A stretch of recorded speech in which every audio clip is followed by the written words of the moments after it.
Kita akan belajar sekarang tentang anak-anak. Saudara, saya percaya begitu banyak masalah dengan anak-anak ini. Termasuk pendeta juga begitu banyak punya masalah dengan anak-anaknya sendiri. Nah, kita akan menemukan kebenaran dalam Alkitab yang sangat luar biasa. Kita lihat Lukas pasal 2. Permasalahan dengan anak hampir selalu timbul di usia itu. Kenapa hanya Lukas yang menuliskan?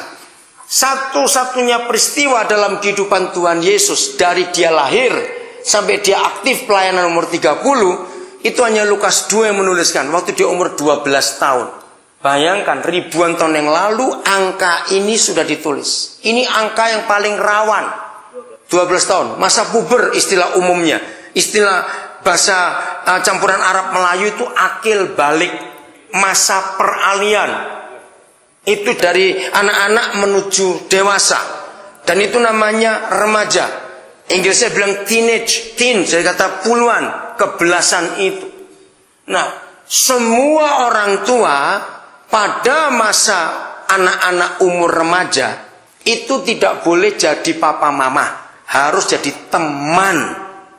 Ingat perkataan Tuhan Yesus waktu ketemu itu kan kasar sekali. Kalau saya baca terjemah lama bilang begini, urusan apa kena mengena kamu dengan aku? Kasar sekali nih perkataan. Masa kamu nggak tahu bahwa aku harus ada di rumah bapakku? Nah, ayat 9 itu ya. Nah, kalau kita lihat kata itu tanpa kita ngerti konsep masa puber, ini Yesus kurang ajar betul ini pada orang tuanya ngomong seperti itu. Tidak, ini tidak kurang ajar. Bagi anak remaja itu drastis perubahannya, saudara. Hormonalnya berubah semuanya. Laki-laki hormon seks laki-lakinya mulai tumbuh. Itu nggak enak sekali. Bagi yang perempuan mulai persiapan untuk mens. Itu nggak enak sekali. Sama seperti bayi-bayi tumbuh gigi, menderita buat mereka. Nah, maka itu anak-anak remaja itu yang paling sulit meletakkan tangan. Kalau kita dengar anak remaja bicara, pasti bingung tangannya mau dipegang mana. Saya waktu baca buku itu kagum. Karena bagi anak-anak remaja itu merasa tangannya itu panjang sekali.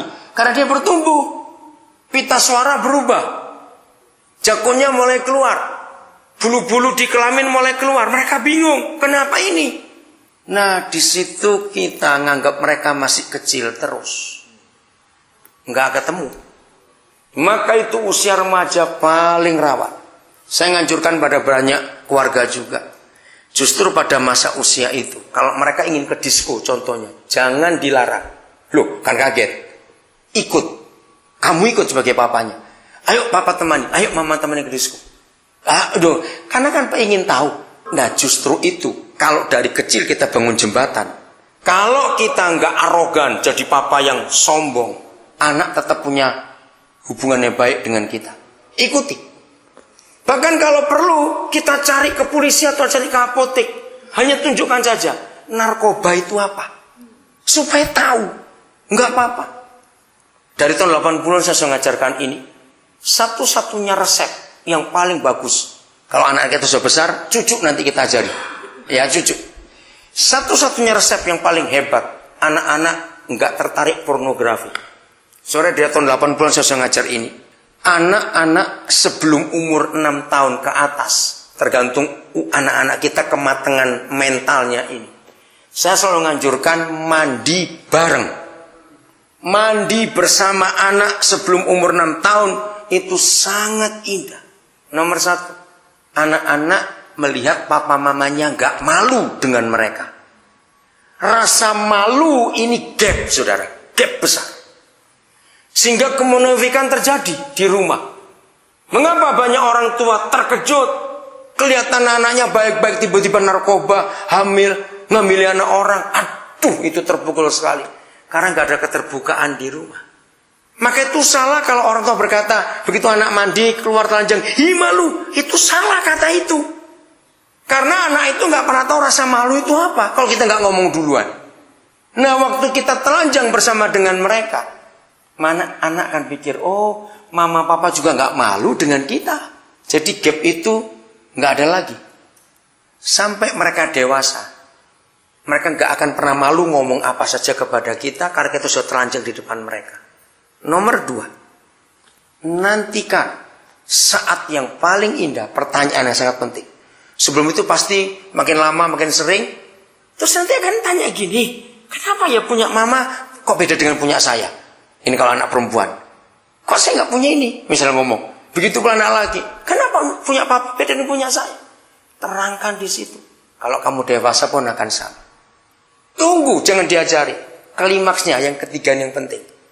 Anak akan tanya, kalau gitu dedek ini keluar dari mana? Tunggu pertanyaan itu dan ceritakan dengan jelas. Walaupun anak itu nggak ngerti. Punya papa masuk ke punya mama. Entah reaksinya apa, tergantung masing-masing anak. Dari berapa penelitian saya lihat, masing-masing anak itu reaksinya beda-beda. Maka itu besok kalau kamu sudah besar, jangan mau diganggu teman. Jadi kita tanamkan dari kecil waktu mereka di kamar mandi itu. Kalau tidak kamu bisa hamil, kalau itu anak perempuan. Kalau tidak, kalau anak laki kamu bisa ngambil anak orang. Itu tidak boleh. Hanya boleh setelah kamu diberkati dan pernikahan. Tunjukkan foto papa mama waktu menikah di gereja. Ini foto papa mama.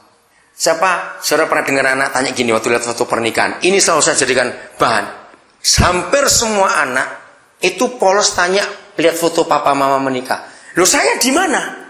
Betul nggak? Pernah ada tanya itu nggak? Ini pertanyaan bagus, saudara. Buat saya pertanyaan itu dari Roh Kudus.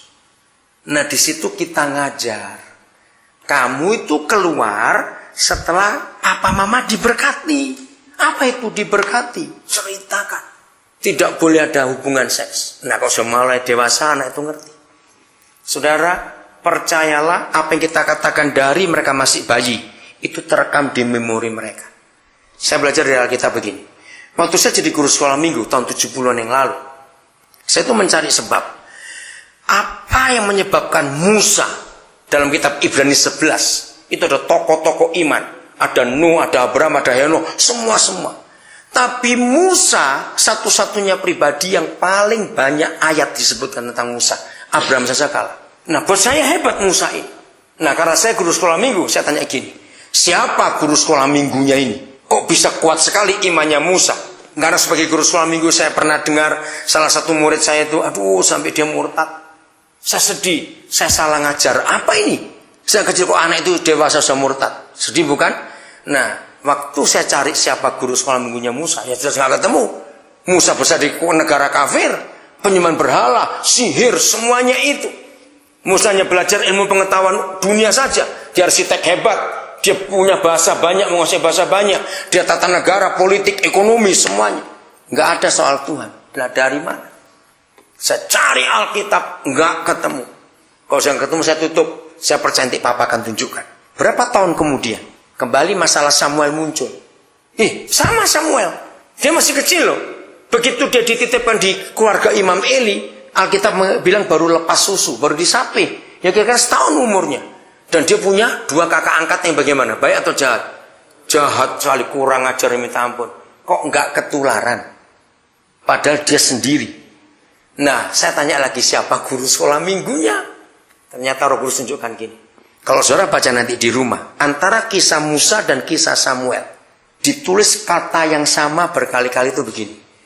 Maka Hana menyusui Samuel. Hana mamanya menyusui Samuel, netei itu. Begitu pula di kisah Musa. Begitu putri Firaun ketemu bayi ini, dia tanya siapa? Ayo, siapa ibu yang bisa nyusui anak ini? Miriam kan nggak bohong, aku kenal. Dia bilang ibunya, enggak, aku kenal. Tuhan itu luar biasa melindungi. Nah dari 2 ayat kalimat itu menyusui, saya baru tahu. Mari kita lihat, hampir semua ibu di negara mana saja, khususnya kita orang Jawa, selama ibu itu nyusui bayi, ada tembang, ada kidung, ada harapan-harapan. Besok kamu besar jadi apa nak? Ya toh, mengharapkan. Nah saudara, kalau Alkitab menulis ketika mamanya Musa nyusui, Hana nyusui anaknya, ternyata disitulah firman itu masuk. Firman itu masuk. Nah, saya gabungan dengan ilmu jiwa. Dalam children psychology saya belajar. Itu dikatakan balita, ya, balita itu seperti kertas polos, bersih, putih. Nggak ada coretan, nggak ada gambar, nggak ada tulisan, nggak ada warna.